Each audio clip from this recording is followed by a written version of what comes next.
Hello, this is Chris Heasley with the Chris Heasley Show. And there is a development happening across the country where for the longest time our communities were asleep at the wheel with regards to being involved in their local elections, their local political endeavors. Americans were asleep for the longest time, put asleep by the establishment on purpose. And what they did, they fed us NFL Sundays and they fed us sitcom television shows and all these things. And that kept us fat and happy and at home. And it allowed the political class to run rampant with our government. But we are in what is really a momentous time. We are in what I call the Great Awakening, where we are seeing this grassroots development just happen before our eyes. And these community organizations are just coming to life one after another, and that is certainly happening in Houston, Texas. And on today's show, we have two of these groups that are doing phenomenal things in their local community, each with their own distinct mission serving a specific group, and it's really an incredible time. And on today's show, we have Carmen Cavazos with the Saturday Menudo Club, and we have Andy Valadez with Veterans for America First, correct? Right. How are you doing, Andy? Doing great, man. Thank you. Good. It's an honor to be here. So here in Houston, we sort of had this development where it's almost like a franchise system or something, where these Menudo clubs are popping up everywhere. It's an amazing time. And what we see is where, again, we were politically asleep for the longest time, and now I see more and more activity and buzz on the Menudo Club. Carmen, tell us about the Menudo Club. What is it? Tell us about this phenomenon that's happening. Absolutely, Chris, and thank you again for having me and Andy on the show today. There's so much to cover, so I hope I could give you a thorough background as to where we started, why we started, and where we're going. So the Saturday Menudo Club actually opened up about 4 years ago. Late 2021 is when I actually had a phone call from Mr. Andy Valadez. The phone call was actually an invitation to come to a meeting that Mr. Andy had set up, and it was the beginning of a concept that he had to encompass the community, bring them to a local restaurant setting, have great conversation, not only about politics, but community issues. At the time, I was serving as the Deputy Primary Director for the Harris County Republican Party. I had just been promoted to Regional Director of the State Republican Party. So I was very, very curious as to what Mr. Valadez had in mind. So when I show up to the Saturday Menudo Club in 2021, it was a very small setting, very intimate. We had, I think, 2 or 3 people and one guest, which was, I believe, a local judge that was running on the conservative side. But there was a sparkle. There was a hunger, not only for the great food that was being served, but also for information, for direction, for the sense of belonging to a conservative movement. And that's what we've seen flourish over these past 5 years, was that our audience grew, but so did our panel, so did our guests that were invited.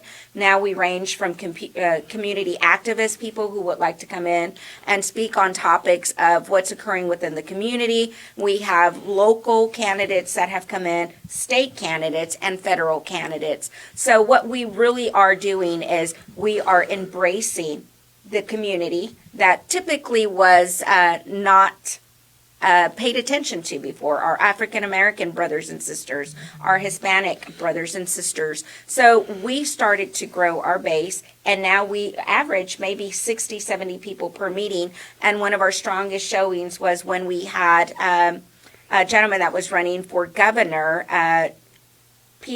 Doc Chambers. Doc Chambers, come in, and I think our audience averaged about 140 at that point. That is an amazing development. And I've been to 2 Menudo Club events, and really it's fascinating because, again, yes, these communities were asleep. People didn't do this sort of thing. I actually know a story of a woman in Pennsylvania, and she tried to get this type of activism going maybe 20 years ago. She was visited by the local chieftains, the local Republican Party officials, and they threatened her. They said, if you do this stuff, bad things will happen to you and your family.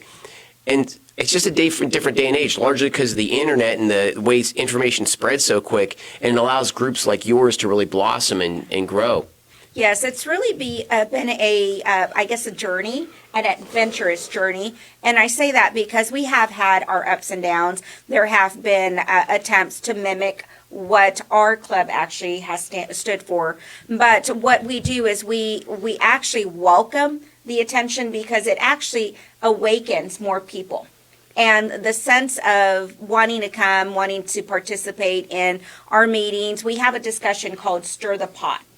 And what that means is we have the panel open to anyone in the audience who wants to come up and talk about any issue. It could be local, it could be state, it could be national. But we want to bring attention to what really is happening within our communities.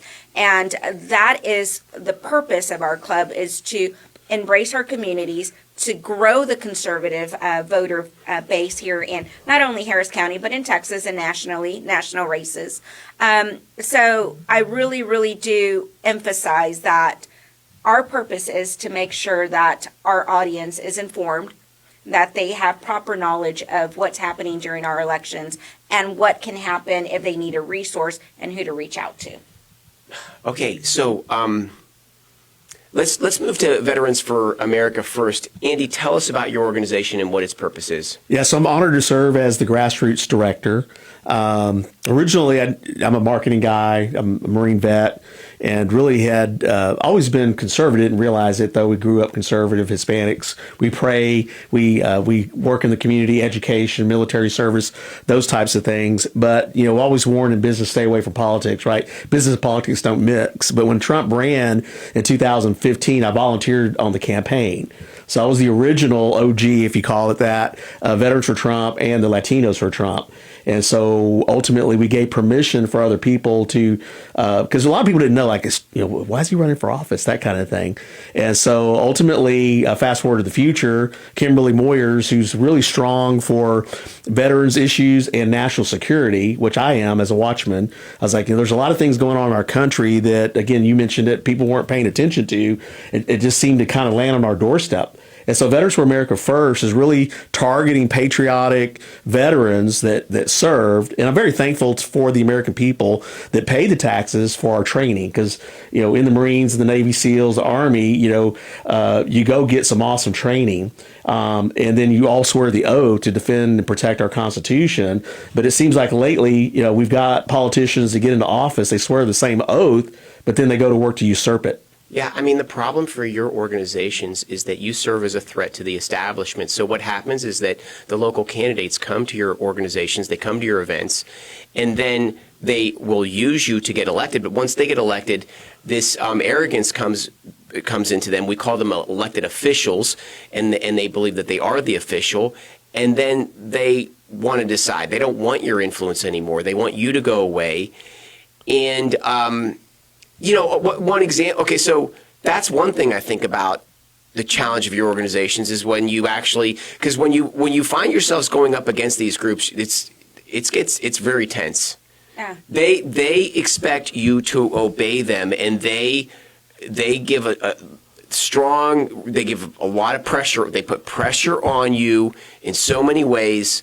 I don't know have you ever found yourself in that position? So I think our club is very unique because we bring in a lot of the grassroots candidates. And I think when Andy and I started this several years ago, we approached it as bringing in grassroots candidates that are not the establishment, are not the regular recycled candidates that you see occupy one office and then the next election term run for a different office and get outside PAC money from different states. We had several that received PAC money from California, from New York. But we welcome candidates that stand for integrity and are driven by that. So a lot of our candidates are candidates that are from within the neighborhood, within the community. And I've never really specifically encountered that myself. And I think what we've seen is that even though some of these candidates have not been elected, they remain loyal to the club. They come in election after election. Name recognition is another thing. So we cater to candidates. Like, we're actually have a meeting coming up this Saturday, and we have a very well-known candidate by the name of Orlando Sanchez. And Mr. Sanchez has been very grassroots. He's held offices before, official offices, and now he's running for county judge. But what we've seen is that our audience has gravitated towards that grassroots perspective that he carries. I mean, that's like an incredible thing, because Orlando Sanchez in the past would never have been given a chance in the Harris County judge election. He would never. But now we have these groups like Veterans for America First, like the Menudo Club. Mm-hmm. And now he's got a foundation under him. The Democrats own Harris County. And now my question is, do you see a potential change because of do you think that it is potentially that I think he can win? Absolutely. Andy, I know that you have past either friendships or relationships with a lot of our candidates because you've been in this business a little bit longer than I have. But what I've seen is that with the Saturday Menudo Club, me as a precinct chair, because I am a precinct chair in the southern southeast part of Harris County, there was an article actually written by a Democrat news outlet that wanted to know what was the secret in having 60%, 60 to 80% of my precinct and surrounding precincts turn from blue to red.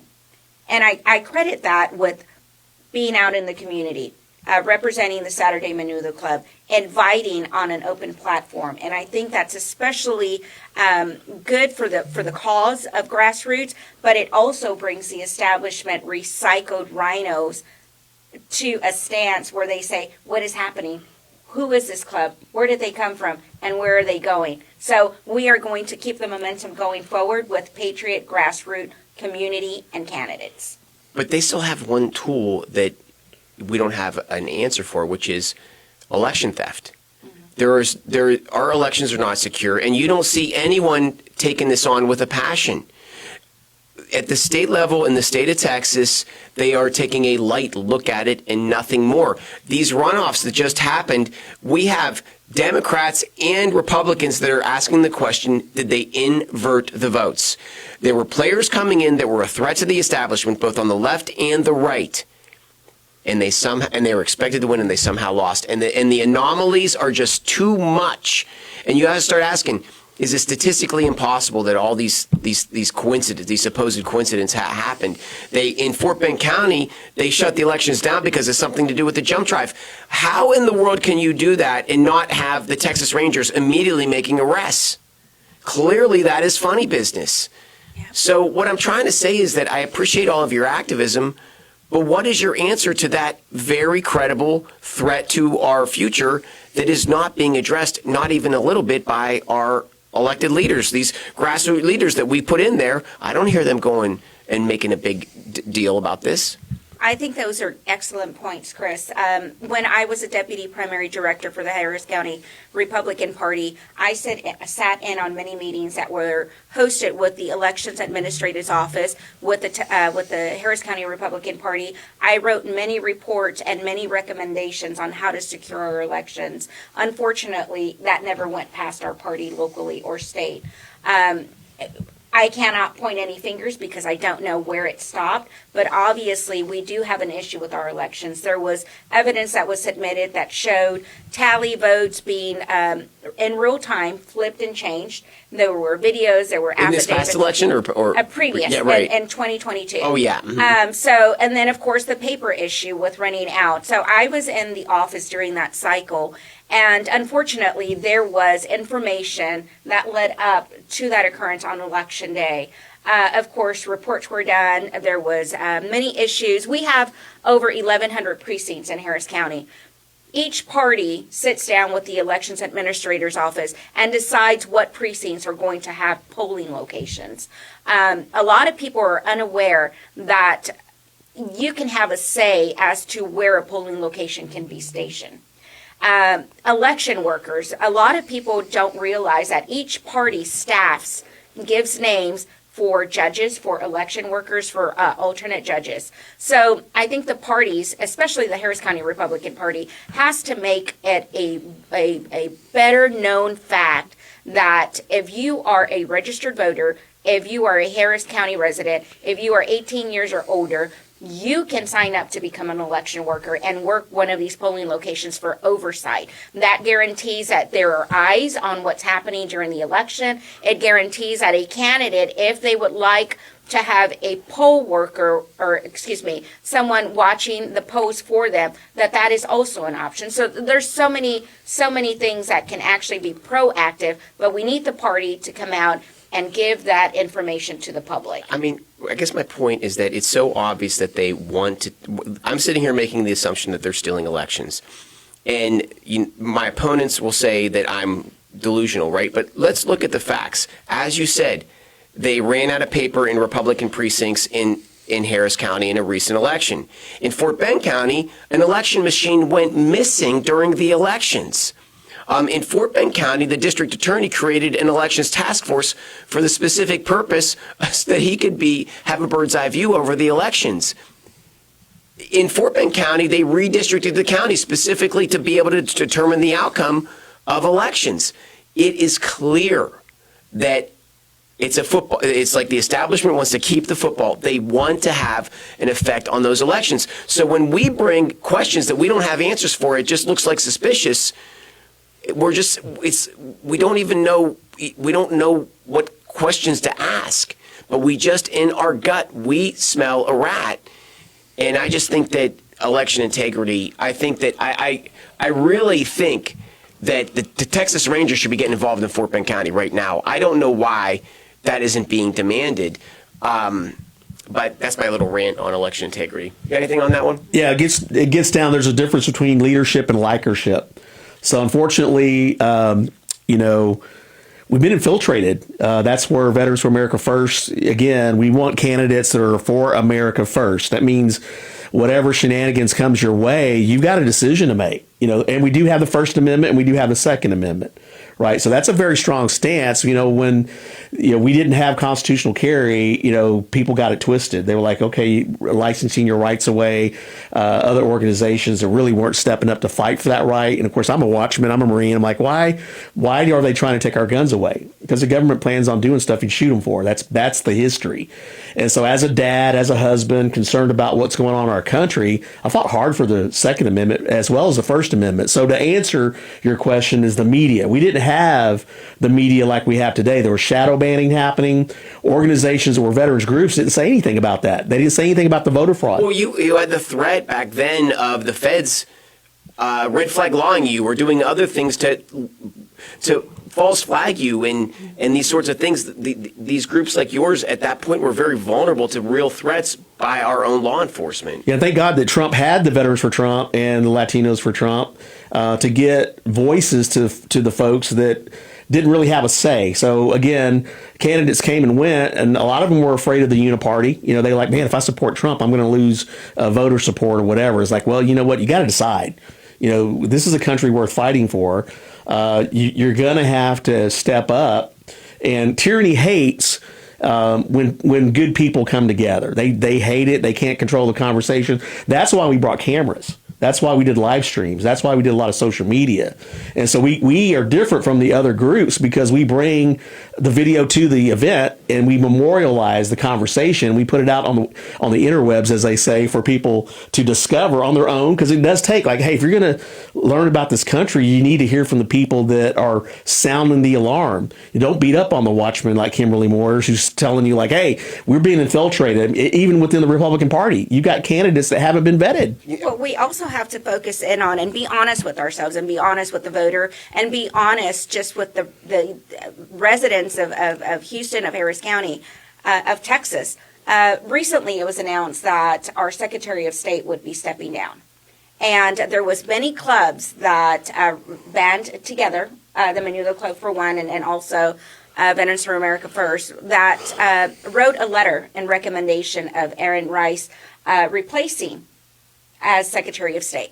Governor Abbott appoints this position.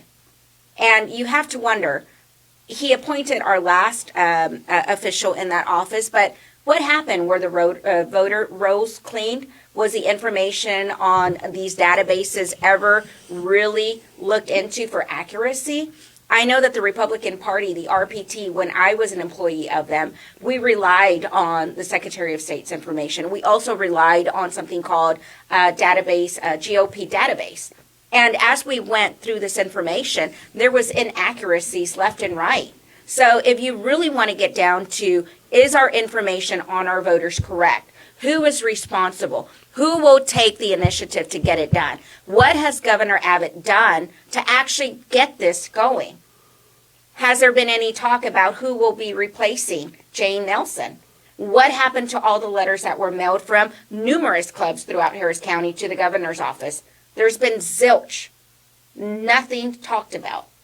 So really, when it comes down to it, do our elected officials that are conservative, that are Republican, what have they done for the voter base?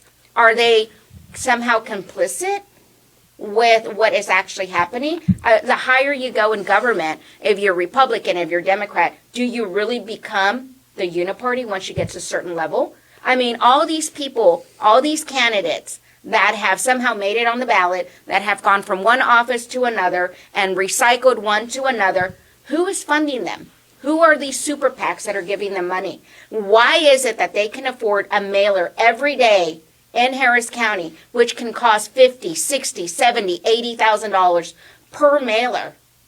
Why is this happening? Why in a state of millions of Texans are the same officials being recycled to different offices? That is my question. I mean, the way I look at it is that the Democrats are completely gone, but all groups, what I'm seeing over and over again is that they all have a financial incentive. They're being opportunistic. The Democrats are just a nightmare scenario, but the Republicans are slightly bad. And they are protecting the community jar for themselves. That's what they're doing. It's the establishment. They all want access to the contracts. The government gets audited, it stops as soon as it goes to a contracting firm. That's the whole deal right there. It's got to be that. Well, it has to be something big. There was a young lady by the name of Maria Acevedo. She is out towards the Colony Ridge settlement up in the northern part of Harris County. She was one of the key witnesses that had a lawsuit against Colony Ridge. Now, there was a lawsuit on the federal level. That lawsuit awarded somewhere between, I believe, $63 million.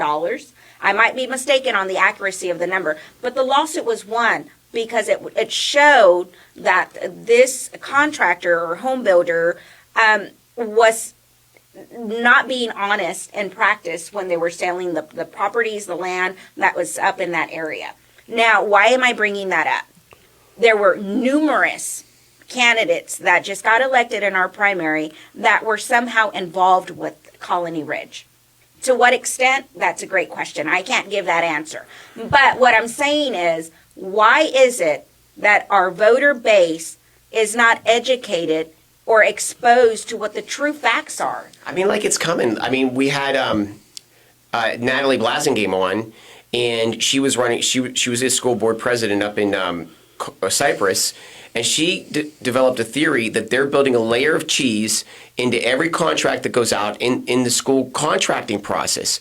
That in every contract, there's a layer of icing to be given out to the crony, friends, and family. And they just keep raising the taxes on everybody. And so she started to ask these questions.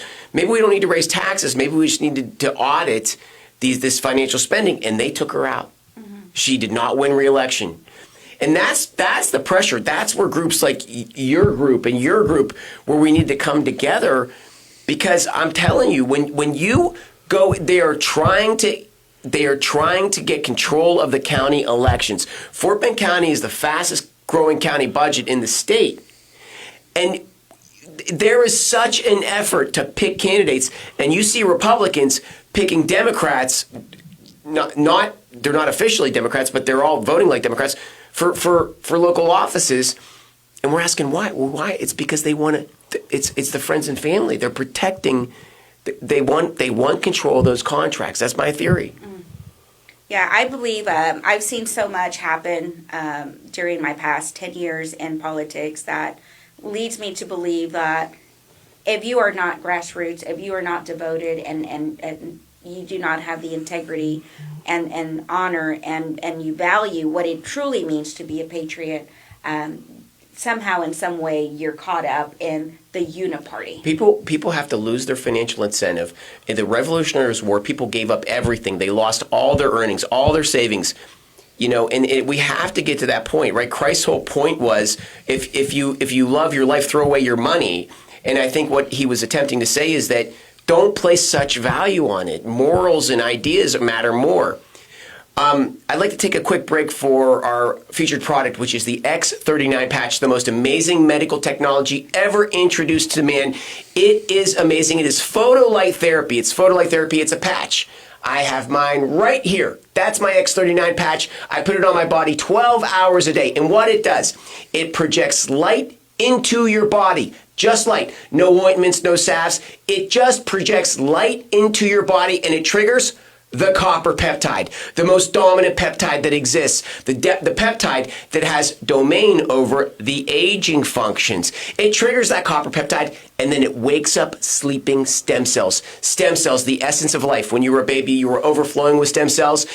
And with each and every passing year and decade, your stem cells go to sleep. And then what happens? The lines in the face, the aches and pains in the body, so on and so forth. That is the aging process. What this patch does is it wakes up stem cells and it brings you back to life. It heals your internal organs. It strengthens them. It makes them feel younger.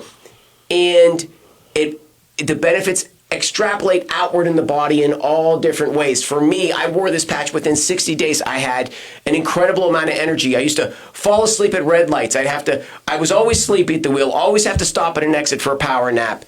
That's all gone. Life was a prison sentence before the X39 patch. Today I can drive from here to Baton Rouge. I don't have to stop, not once. I also had the pressure on my bladder. Us guys after 40, we get the pressure on our bladder. We got to go pee all the time. It's horrible. Wives hear their husbands getting up in the middle of the night. We have to get up in the middle of the night, go to the bathroom one more time. Then we're stressed out because are we going to fall asleep again?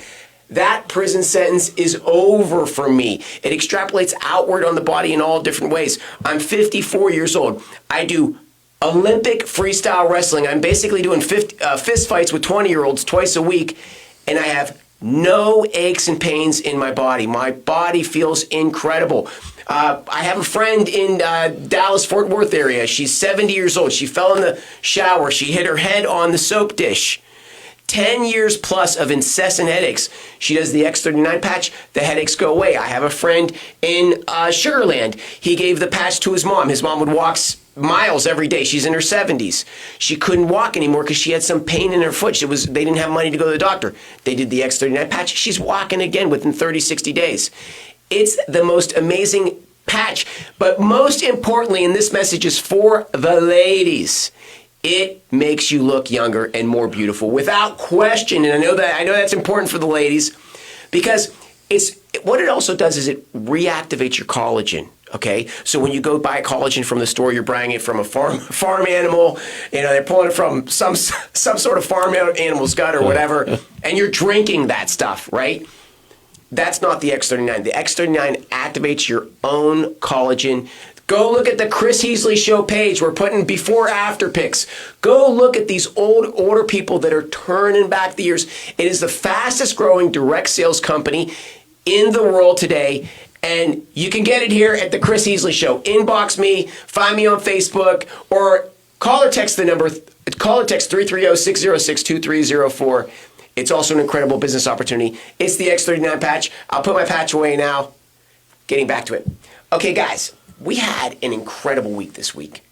We were really President Trump is a different player, right? Because, in previous administration, the only people that were allowed in the White House were the refined intellectuals, the academic professors with their elbow covered jackets and their wire rim glasses and the drag queens. Okay, I'm not going there. But what I'm trying to say is that there's always been a hate element in the White House. And what does President Trump do? He brings in everyday Americans to watch a cage fight. I find that was the most exciting, amazing time. And it's a statement about America. Americans, since the beginning of time, we treat anyone just like, not like royalty. We don't care what your lineage or anything. Sit down and have a beer with us. We're not going to, pay you a special extra credit just because you have a rich dad or whatever. We're different in that way. But I think we were getting away with that with the Obama administration. He's so proud they can roll his R's, when he says Puerto Rico and all this stuff, right? And I just think it's a great statement for America, everyday Americans, that we can now go to the White House and watch a cage fight. It was incredible. What do you guys think of that fight? I was a part of, and Andy, you were one of the OGs, as you said. But the movement, the MAGA movement, what is the MAGA movement? And who is the MAGA movement, right? And I think once President Trump's term is up, the MAGA movement will live on. And I'm going to turn it over to you, Andy, because you were there in the very beginning. What did that mean in the beginning, and what does it mean to us now? Because there's so much that has happened, and so far that we've come with it. But I want you to start that off. Yeah, so I've heard that statistic that in America right now we have the largest number of veterans that are running for office. Of course, Smedley Butler, who was a highly decorated Marine, wrote War is a Racket back during World War I. He spelled out exactly what you're talking about, government contracts, the grift, and he realized they used the military for frivolous wars and all that kind of stuff, right? But we swear an oath, we don't go do our duty. A lot of veterans are self-depreciating. They're not asking for anything extra. There's no special privilege. Again, the taxpayer paid for our training, and we're grateful for what they provided for us so that we could have the mightiest and deadliest military on the planet. Thank you, Hegseth. But there wasn't any of that in 2015, 2016 until Trump showed up. And there was division in the country, had BLM riots. For a while there, we didn't know which bathroom to go to. We didn't know what marriage was. My wife and I have been together 45 years. We've been married 38 years. So when I spoke in public, I had to say I'm an adult male. My wife is an adult female. We didn't get it twisted. We understood the assignment. They came after our kids, tried to transgender our kids. And thankfully, as a couple, Christian couple, we navigated those rough waters. I mentioned to you earlier, I cut cable 18 years ago. It's called paid programming. I'm a marketing guy. I told my wife. We're not on cable. Yeah. So I told my wife, I said, we're not going to pay to be programmed, because back then they were transgendering our kids. They were selling witchcraft and vampires, all kinds of, stuff that was, I understand entertainment, but kids are kids, right? So we wanted to protect their childhood, that kind of thing. But thankfully we survived it. It's no longer a little house on the prairie. It's more like a little family on the freeway, now runway.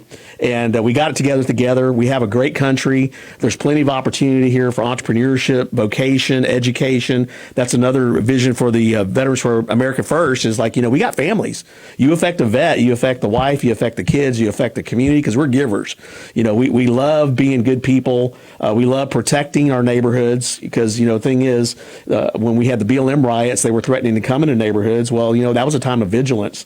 A lot of people that say, hey, we're not dealing with that. In rising crime, we need to have the Second Amendment constitutional carry passed so that good people could carry a gun. People were afraid, like, what does a good guy with a gun look like? Well, they're walking around us now. You see them, right? But we're a force multiplier, especially when the police force, and we are a first responder group as well. But the police force in Houston is understaffed.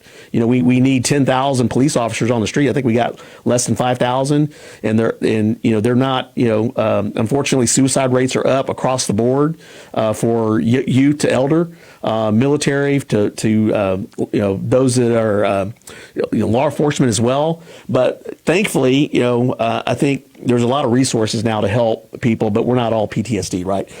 We got lives, we have families, we have careers, we have businesses we're starting. And so that's really the environment. So as a grassroots guy, we're looking for organizations, people that believe in America, people that believe in the goodness of America. We're not pushing the bad stuff in America that we've heard in the media and entertainment and all that. We're pushing for the good stuff. I mean, the UFC thing, that was a good stuff. Although the haters are going to hate, they're going to potate, as they say. They're going to clam bake. They're going to get. But what about the silent drill team when they showed up? Man, that was very powerful at the opening of the event for the press conference. Okay, but I want to ask you something. Yeah. You mentioned something in the pre-show about AI coming into Fort Bend. What were you talking about? Oh yeah, so there's some articles. I'm curious. For the last 3 years, I've been monitoring the AI revolution, I call it. But It's taking also off like fire. crypto and robots. I want to be the first, my first neighbor on my robot on my street that has a defensive robot, just because sounds cool. Are we talking about like Terminator type of thing here? Well, whatever. It can walk the yard and just be eyes and ears. But I'm noticing drones from Walmart flying over my backyard. Never used to see that. But we're in the future. This has all been talked about. You were talking about Nikola Tesla. I mean, I read his bio, all the stuff that he was pioneering, if you will. It's here. One of my friends and clients, Wally Wood, he's 76, but 25 years ago, he was talking about this stuff. We used to do demonstrations in the churches showing the avatars, showing the cinethespians, the actors in the movies, and crypto. We actually had a guy come in from Canada, and we challenged him. This was like 15 years ago, to come to Houston on a crypto card, all crypto, and he did that. So here in Houston, I did a research a while back. Foxconn is here building robots. NVIDIA is here building chips. Of course, we got Elon Musk now. I guess he's a Texan. I know he likes to go to Dairy Queen now here in Texas. But building rockets here in Texas.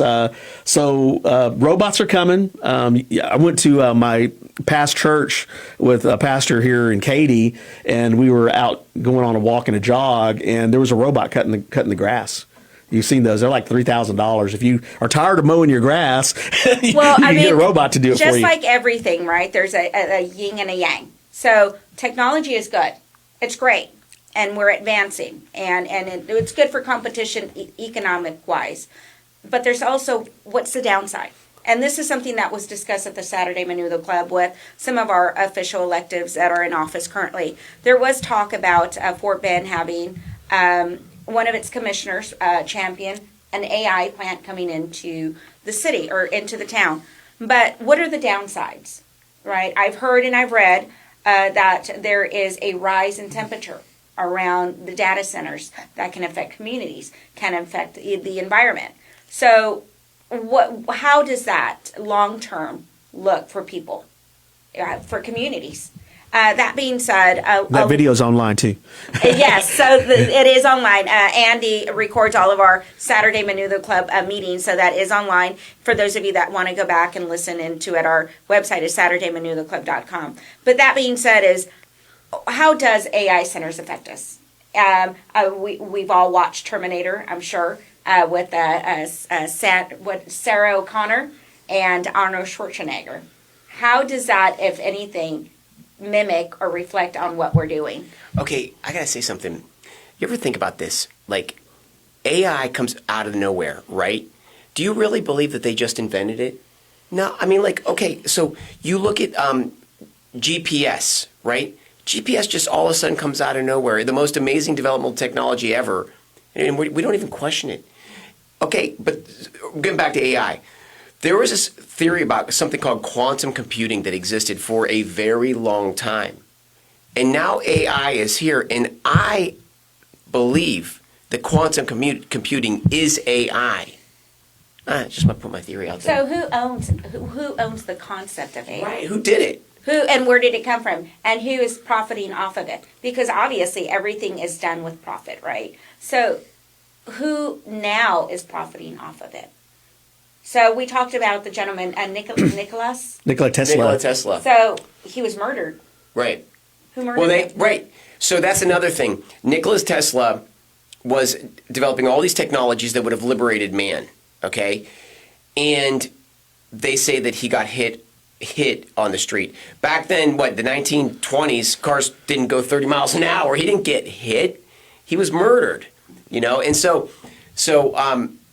I think now, though, we're in this phase where I feel like that political element, that Illuminati, banker class, whatever you want to call them, they're hurting, And I feel like we're seeing these great technologies like AI. I understand there's environmental consequences with questions with it. But amazing times we live in. Absolutely. That may be another solution. They're talking go. about having quantum computers, so that way they can diffuse maybe the need for the data centers or whatnot. So you'll have a quantum computer in the future, kind of like with energy sharing, that kind of thing, backup But back then, talk about Nikola Tesla, Thomas Edison, Da Vinci, they didn't have computers back then. So they would visualize what they were going to create in their mind before they actually went to work to do it. So thankfully for AI, for me as a marketing guy, I tell my clients this: it's like having the greatest symphony ever assembled, and you get to be the director. Yeah. Well, guys, I think we're going to wrap it up there. I wanted to go on to one more topic, which was the national debt and debasing currencies, which is, it all goes along. It's debasing currencies was a way to enslave us, and now that's being exposed. But I think we'll call it a day here. So, Carmen, tell us where we can learn more about the Menudo Club. Absolutely. So we meet, now we're at various locations, not only throughout Harris County, but also Fort Bend County. If you go to our website at SaturdayMenudoclub.com, you will find our invites to the public, and it will have a time and location. We actually have one coming up June 20th. Don't forget about Elsa. We have yes, we do have an AI spokeswoman who can answer all your questions. We do have a large panel of candidates and activists that are speaking June 20th at the Arandas off of Gulf Freeway, 11 a.m. this Saturday. And we help pioneer a new club called the What the Fuck Club. Yeah, and I got to say, the Menudo Club, it's not just activism. It is a good time. I mean, you always have to, watch your words in certain situations, certain companies, at the office. You can let it go at the Menudo Club. I mean, it's an open conversation. Any topic goes, and people are relaxed, laid back. Man, I had a good time at it. Yeah, and we're solving the world's problems at the Menudo Club. With the cuchara. Yeah. All right. Tell us about the Veterans for America First. Yes, our website is... By the way, I'd like to say, I thought Veterans for America First was a teeny tiny little organization.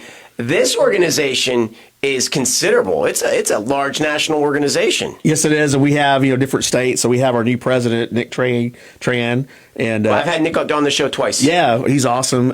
So the website's texasvfaf.org if you want to check us out. But if you're a veteran, or even if you're not a veteran, you can still support and be a part of what we're doing. I mean, I think that the conclusion of this show is feel good about your future. Feel good about the country. We have big problems in front of us, but the momentum is on our side. And you only win the fight, you only win the game when you're on offense. Defense can never win. And the good guys are on offense. The good guys right here. And I appreciate you, and I appreciate you for what you're doing. We will be back next Tuesday with one more hot topic right here on the Chris Heasley Show in the Mike Kahn Studios. Have a great week.